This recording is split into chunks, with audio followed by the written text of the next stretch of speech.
ओम श्री गुरवे नमः। बाल निर्माण की कहानियाँ। भक्ति सबरी की सार्थक हुई।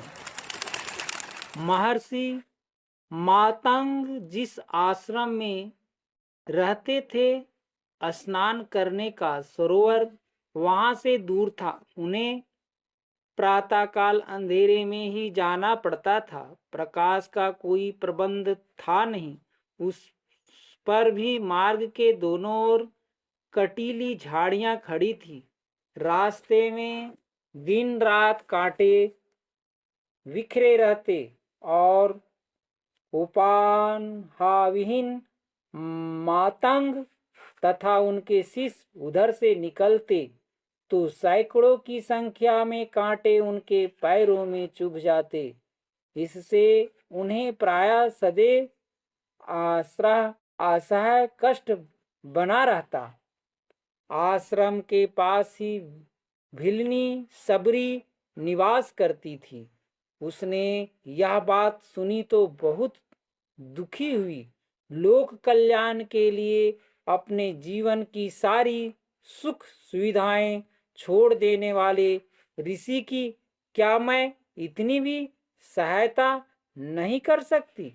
यह विचार कर उसने अपना नियम बना लिया।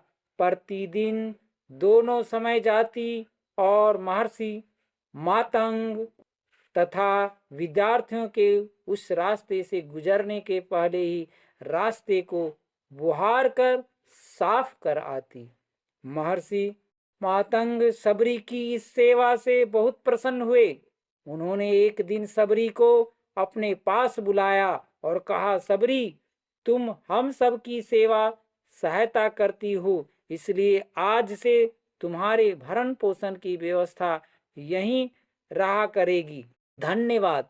सबरी ने ऋषि का आभार व्यक्त करते हुए कहा, भगवान, आपने अपना सारा जीवन ही लोक कल्याण के लिए उत्सर्ग कर दिया है। ऐसे प्रत्येक व्यक्ति ही सहायता करना सभी का कर्तव्य होता है। मैं अपना कर्तव्य पालन करती हूँ।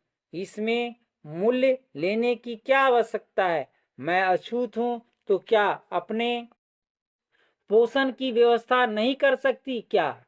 थोड़ा सा आहार चाहिए, वह मैं जंगल से कंदमूल लाकर पूरा कर लेती हूँ।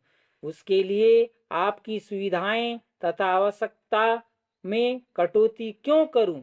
सबरी ने जो कुछ कहा था उसमें उसके स्वावलंबन और स्वाभिमान भर की बात थी, पर महर्षि ने इसे उसका अहंकार और अपना अपमान समझा। इसलिए उन्होंने क्रुद्ध होकर बुरा भला कहा और फिर कभी आश्रम में न आने की ही कर दी।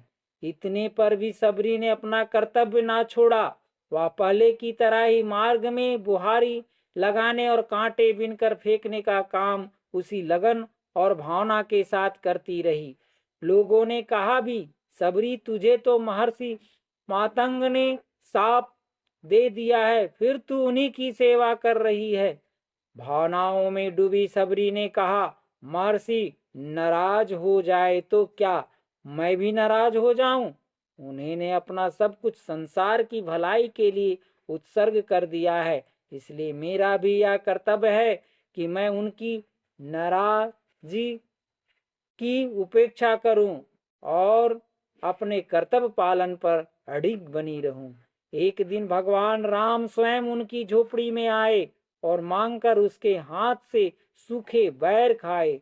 सबरी ने पूछा, भगवान, आपको तो ऋषियों के आश्रम या राजाओं के महलों में जाना चाहिए था। वे तो आपका नाम लेते हैं और गुणगान करते रहते हैं। मुझे दिन के द्वार आने की क्या आवश्यकता पड़ गई? आंखों से आंसू भरे राम ने कहा, सबरी, तू नहीं जानती, मुझे नाम लेने वाले से अधिक प्यारा वह होता है जो मेरा काम करता है। वह भक्त ही मुझे स्मरण ना करे तो क्या, मैं तो उसके दर्शनों के लिए स्वयं ही पहुंचता हूँ। इसलिए बच्चों, समाज की सेवा करनी चाहिए। ये कहानी से यही हमें सीख मिलती है। धन्यवाद।